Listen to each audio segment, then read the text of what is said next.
Friends इस video में हम बात करने वाले हैं एलईडी बल्ब के बारे में। फ्रेंड्स एलईडी बल्ब हर घरों में यूज होता है। उसके बाद हमने सीएफएल बल्ब यूज़ करना शुरू कर दिया और उसके बाद फ्रेंड्स आज का ज़माना है एलईडी बल्ब का। तो फ्रेंड्स आई थिंक कि हर एक घरों में एलईडी बल्ब होता होगा, सीएफएल को रिप्लेस करके एलईडी यूज़ किया जाता होगा। ठीक है फ्रेंड्स, तो आज हम एलईडी बल्ब को यूज़ करते हैं और आने वाले समय में आई डोंट नो फ्रेंड्स कौन सी टेक्नोलॉजी आएगी, लेकिन फिलहाल तो एलईडी बल्ब यूज़ हो रहा है और इसके बारे में हमें जानना भी ज़रूरी है। तो फ्रेंड्स देर न करते हुए वीडियो को शुरू करते हैं। क्या होता है एलईडी बल्ब, इसी वीडियो में हम जानते हैं।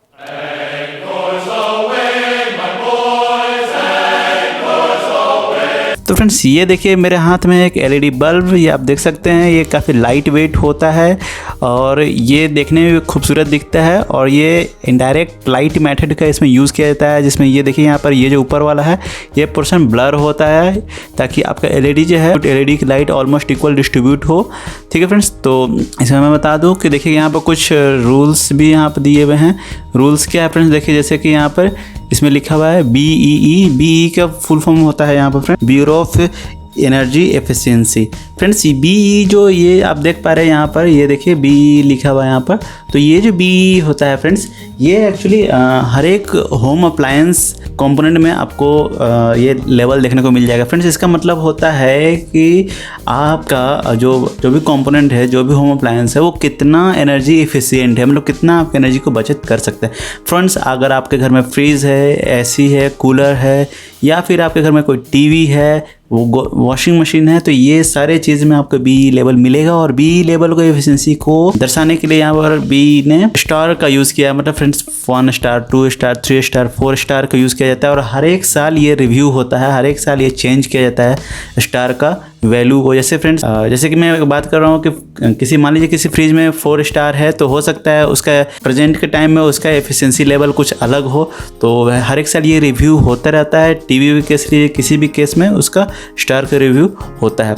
तो फ्रेंड्स ये BEE जो है इस चीज़ को सुनिश्चित कराता है कि आपका बल्ब जो है कितना एनर्जी एफिशिएंट है। ठीक है, तो जैसे इस केस में यहाँ पर 4 स्टार दिया हुआ है, तो 5 स्टार का भी होता है फ्रेंड्स, तो 4 स्टार, 5 स्टार, 3 स्टार का भी होता है, आप जिस हिसाब से ले सके। फ्रेंड्स अगर ज़्यादा स्टार का आप लोगे, ज़्यादा एफिशिएंट आप कोई भी कंपोनेंट लोगे, कोई भी होम अप्लायंस लोगे, तो उसका प्राइस वैसे ही बढ़ते जाता है। कम स्टार को लोगे तो प्राइस कंपेरेटिवली कम होता है। तो फ्रेंड्स ये आपको सिलेक्शन लेना है, वो किस टाइप का चाहिए। तो चलिए फ्रेंड्स हमने ये जान लिया। अब हम यहाँ पर देख पा रहे हैं यहाँ कुछ वैल्यू भी लिखा हुआ है फ्रेंड्स। यहाँ लिखा हुआ है IS 16102।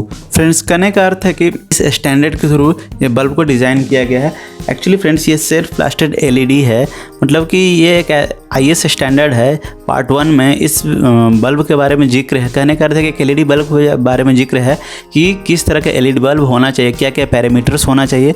अगर ये कोई भी कंपनी LED बल्ब बनाती है तो उसको इस स्टैंडर्ड को फॉलो करना जरूरी है, अगर वो इंडिया में सेल करना चाहती है तो, इसलिए इंडियन स्टैंडर्ड को फॉलो करती है और इस रूल को फॉलो करती है। ठीक है फ्रेंड्स, तो ये हमने इसके बारे में जान लिया। और फ्रेंड्स ये है B22, ये इसका बायोनेट कैप। तो ये आप इसे जनरली अच्छे से पहचानते होंगे क्योंकि ये हर एक बल्ब में, चाहे टंगस्टन फिलामेंट लैंप हो या फिर आपके CFL हो या फिर आपका कोई भी इस तरह का LED बल्ब हो, सब में इस तरह का आपको देखने को मिल जाता है। ठीक है फ्रेंड्स, तो ये हुआ शॉर्ट डिस्क्रिप्शन। तो अभी इसके बाद हम यहाँ पर देख पा रहे हैं ये एक डायरेक्ट लाइट मेथड का यूज़ किया गया है, तो ये सब हमने पहले बता दिया फ्रेंड्स। तो चलिए हम इसके अंदर इंटरनल स्ट्रक्चर और इसका सर्किट डायग्राम के बारे में जानते हैं। तो फ्रेंड्स हम यहाँ पर LED बल्ब के ड्राइवर सर्किट और उसके डिज़ाइनिंग के बारे में भी जानेंगे, वर्किंग थ्योरी को जानेंगे और फिर डायग्राम वगैरह को भी देखेंगे। तो फ्रेंड्स चलिए देखते हैं क्या होता है एक LED बल्ब में। तो फ्रेंड्स अज्यूम कीजिएगा अगर आप एक LED बल्ब जलाना चाहते हो तो आप कैसे जलाएंगे। फ्रेंड्स अगर आपको DC सप्लाई है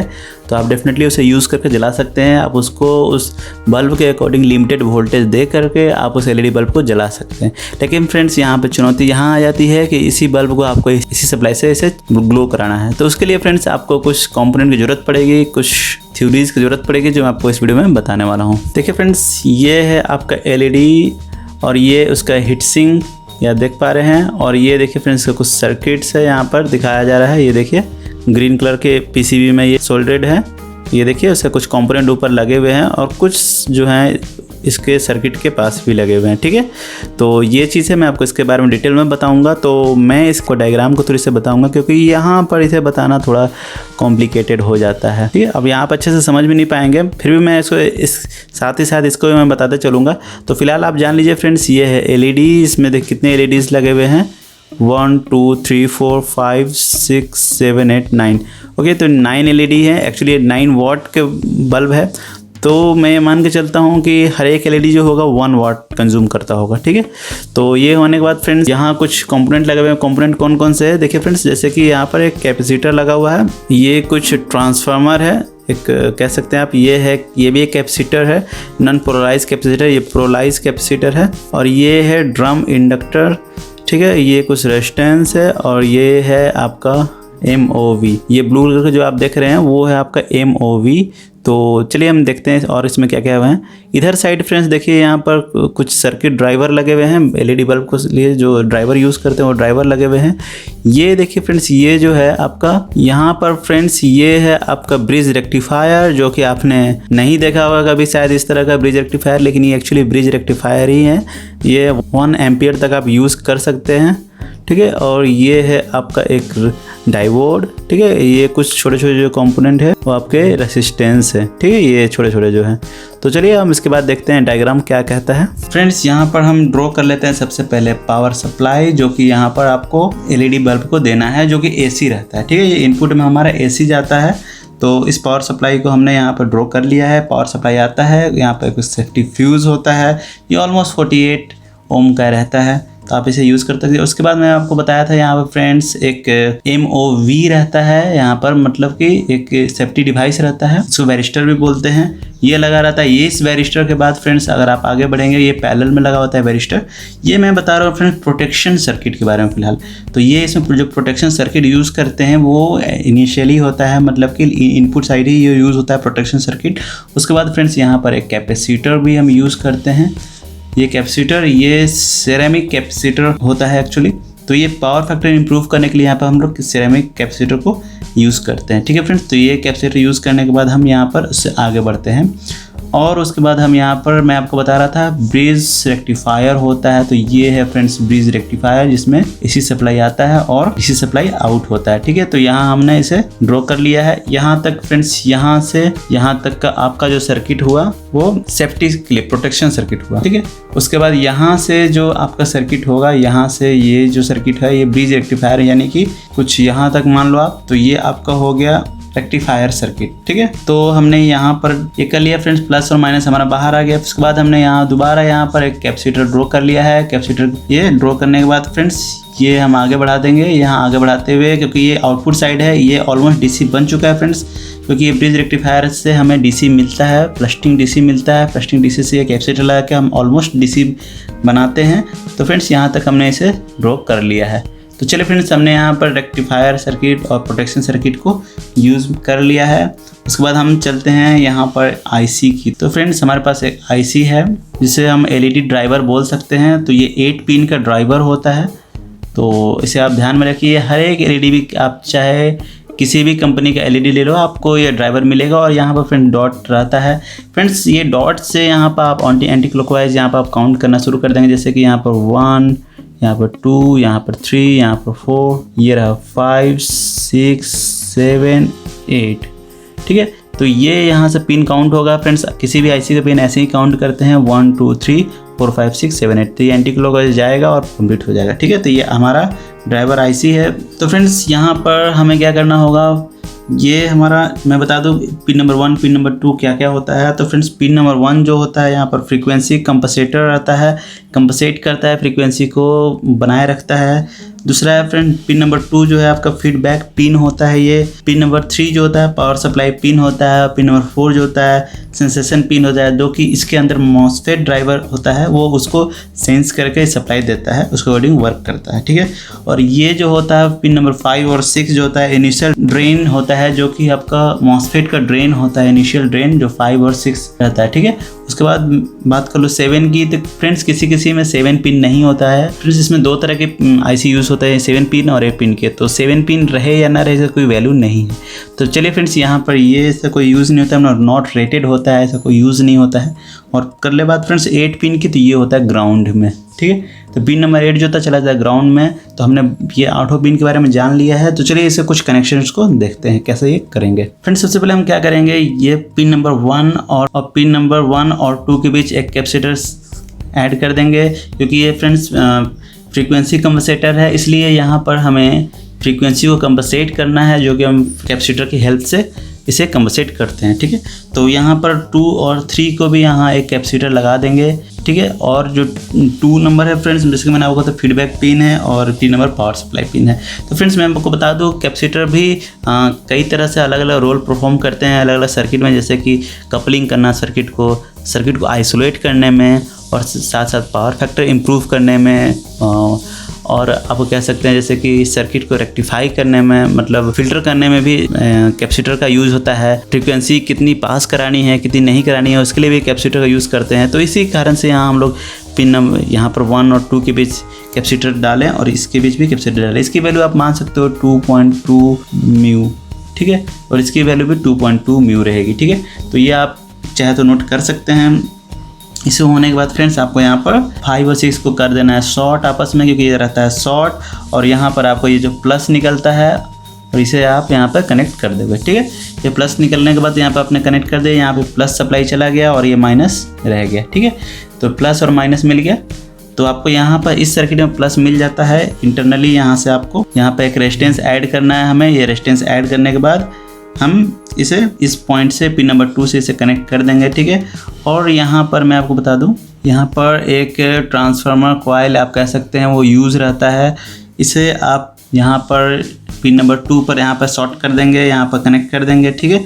और ये जो ट्रांसफार्मर का सेकेंड एंड है उसे आप सीधे यहाँ पर आगे ले जा कर के एक इसके थ्रू एक रेजिस्टेंस के थ्रू आप इसे कनेक्ट कर देंगे। इस रेजिस्टेंस का वैल्यू होगा 180K, ठीक है। और इस रेजिस्टेंस का वैल्यू होगा 2.7K, ठीक है। तो आप इसे कनेक्ट कर देंगे और यहाँ से आप प्लस बाहर निकाल लेंगे, ठीक है। तो यहाँ से आपने प्लस बाहर निकाल लिया है। अब आप यहाँ से सबने यहाँ पर आपने कनेक्ट कर लिया प्रॉपर। फ्रेंड्स यहाँ पर एक चीज़ और वो करना है, इस ट्रांसफार्मर का जो एक पॉइंट है उसे लेकर के आपको यहाँ पर डायरेक्ट पिन नंबर 8 से यहाँ पर आपको शॉर्ट कर देना है, ठीक है। ये करने के बाद फ्रेंड्स यहाँ पर ये हमारा सर्किट कंप्लीट हो गया। फ्रेंड्स यहाँ पर आपको एक ड्रम इंडक्टर लगाना था, जो कि मैं यहाँ पर लगा दे रहा हूँ। फ्रेंड्स यहाँ पर मैंने ड्रम इंडक्टर लगा दिया है। तो ड्रम इंडक्टर का काम होता है फ्रेंड्स, आप देख पा रहे हैं ये कुछ फिल्टर सर्किट की तरह हेल्प कर रहा है यहाँ पर फ़िलहाल। तो ये इस तरह वर्क करके ड्रम इंडक्टर आगे प्रोसेस करता है, ठीक है। तो ये करने के बाद फ्रेंड्स आपको लग रहा होगा कि हमें यहाँ पर माइनस मिल गया और यहाँ प्लस मिल गया तो बल्ब जल गया। फ्रेंड्स ऐसा है नहीं। फ्रेंड्स ऐसा क्यों नहीं है मैं आपको बताता हूँ। चलिए फ्रेंड्स, इसको मैं क्या करता हूँ, इसका फ्रेंड्स एक आपको वर्किंग प्रिंसिपल ऐसे बताता हूँ कि देखिए फ्रेंड्स, जैसे कि यहाँ पर प्लस यहाँ पर आ रहा है और 5-6 में जाकर कनेक्ट हो रहा है। और क्या हो रहा है कि ये जब इसमें सप्लाई इधर से होकर के इधर की ओर आती है और इसमें कनेक्ट होता है तो ट्रांसफार्मर क्या होता है फ्रेंड्स, चार्ज हो जाता है। तो जब ट्रांसफार्मर चार्ज हो जाता है तो उस केस में बल्ब नहीं जलता है फ्रेंड्स। तो बल्ब आप सोच रहे होंगे उसमें ट्रांसफार्मर चार्ज हो जाता है बल्ब नहीं जलता है तो क्या होता है, बल्ब कैसे जलता है। तो फ्रेंड्स इसका आंसर ये है कि जब ट्रांसफार्मर डिस्चार्ज होता है तभी बल्ब जलेगा। तो फ्रेंड्स जब ट्रांसफार्मर डिस्चार्ज होगा तो बल्ब जलेगा, लेकिन ट्रांसफार्मर डिस्चार्ज होगा कैसे। तो चलिए इसके लिए हमने क्या किया कि फ्रेंड्स हमने यहाँ पर क्या है कि एक डायोड लगा दिया मैंने यहाँ पर। ये डायोड है, ये डायोड हमने इसके साथ लगा दिया और इसे यहाँ पर ग्राउंड कर दिया फ्रेंड्स, मतलब यहाँ पर नेगेटिव दे दिया इसको, यहाँ पर पॉजिटिव, यहाँ पर हो गया नेगेटिव। ये देने के बाद क्या होगा फ्रेंड्स, ये डायोड एक्चुअली क्या होता है, फास्ट रिकवरी डायोड होता है। मतलब ये क्या होगा, डिस्चार्ज करने का काम करेगा और फिर ट्रांसफार्मर जब ये डिस्चार्ज होगा तब बल्ब जलेगा। लेकिन फ्रेंड्स यहाँ पर कुछ काम अभी अधूरा रह गया है। हमें क्या करना होगा, यहाँ पर एक कैपेसिटर यूज़ करेंगे यहाँ पर डायरेक्ट। तो ये जो कैपेसिटर होगा ये डाइलेक्ट्रिक कैपेसिटर होगा, इसे आपको ये रखना होगा याद। ये एक तरह का डाइलेक्ट्रिक कैपेसिटर है और इसके बीच हम एक रेजिस्टेंस लगा देंगे, ठीक है। तो ये यहाँ पर हम लगा देंगे 100K का रेजिस्टेंस। तो यहाँ पर हमने 100K का रेजिस्टेंस लगा दिया है। फ्रेंड्स ये इंपॉर्टेंट इसलिए हो जाता है कि फ्रेंड्स जब भी आप LED बल्ब को ऑफ़ करते हुए देखते हैं फ्रेंड्स वो सडनली ऑफ हो जाता है। फ्रेंड्स क्या होता है कि ये कैपेसिटर चार्ज हो जाता है और आप इस रेजिस्टेंस को नहीं लगाएंगे तो सडनली ऑफ नहीं होगा, धीरे धीरे ऑफ होगा। तो ये रेजिस्टेंस क्या करता है, इसे डिस्चार्ज कर देता है और ये हीट में कन्वर्ट करके इस एनर्जी को धीरे धीरे डिस्चार्ज कर देता है। इसलिए हमें यहाँ पर सडन ऑफ करने के लिए यहाँ एक रेजिस्टेंस को लगाना होगा। इसके वैल्यू देख रहे हैं फ्रेंड्स, 100 किलो ओम का एक रेजिस्टेंस है आप कह सकते हैं। तो इसे आपको यूज़ में लाना होगा, ठीक है। इसे हमने कर लिया फ्रेंड्स। तो ये है आपका कंप्लीट सर्किट जिसके हेल्प से आप एक एलईडी बल्ब को जलाते हो। तो आपका एलईडी बल्ब कहाँ कहाँ कनेक्ट होगा फ्रेंड्स, ये देखिए, जैसे कि यहाँ पर एक कनेक्ट हो जाएगा फ्रेंड्स, एक यहाँ पर कनेक्ट हो जाएगा। तो ये हो गया आपका प्लस और ये हो गया माइनस। तो ये प्लस और माइनस से आपका एलईडी कनेक्ट हो जाएगा और ये ग्लो करने लगेगा।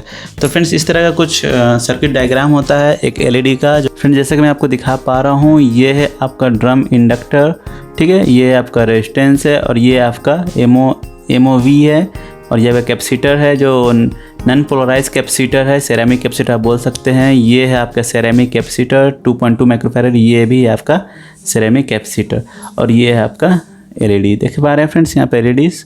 और यहाँ पे मैं आपको बता दूं फ्रेंड्स, जैसे कि जो हमने यहाँ पे यूज़ किया था, ये है आपका 8 पिन एलईडी ड्राइवर है फ्रेंड्स। तो ये आपका 8 पिन एलईडी ड्राइवर जिसको हम यूज़ में ला रहे थे।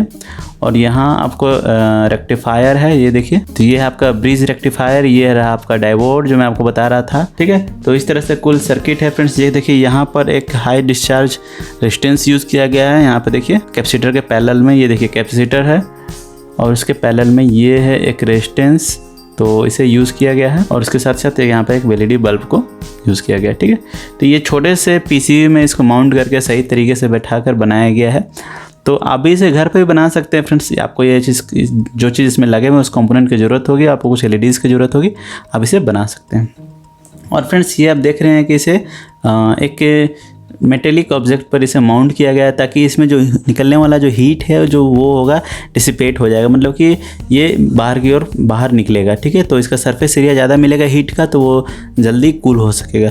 तो ये ज़्यादा हीट नहीं हो पाएगा, इसलिए इसको इस तरह से बनाया जाता है। और ये देखिए फ्रेंड्स, उसका ऊपर का पोर्शन जो मैं आपको बता रहा था, इनडायरेक्ट लाइट यूज़ करने के लिए इस तरह का एक कवर को यूज़ में लाया जाता है, ठीक है फ्रेंड्स।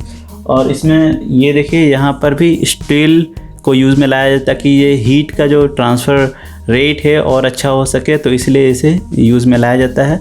और ये मैं आपको बता रहा था B22 ये आपका। तो थैंक यू फ्रेंड्स, अगर ये वीडियो देखने के लिए, अगर आपको वीडियो अच्छा लग रहा है तो फ्रेंड्स इस वीडियो कर दीजिए लाइक और हमारे चैनल कर दीजिए सब्सक्राइब। और फ्रेंड्स हमारे चैनल में इस तरह और भी इंफॉर्मेटिव वीडियोज़ हैं, तो आप उन्हें देख सकते हैं, उन्हें वॉच कर सकते हैं। Okay friends, thank you.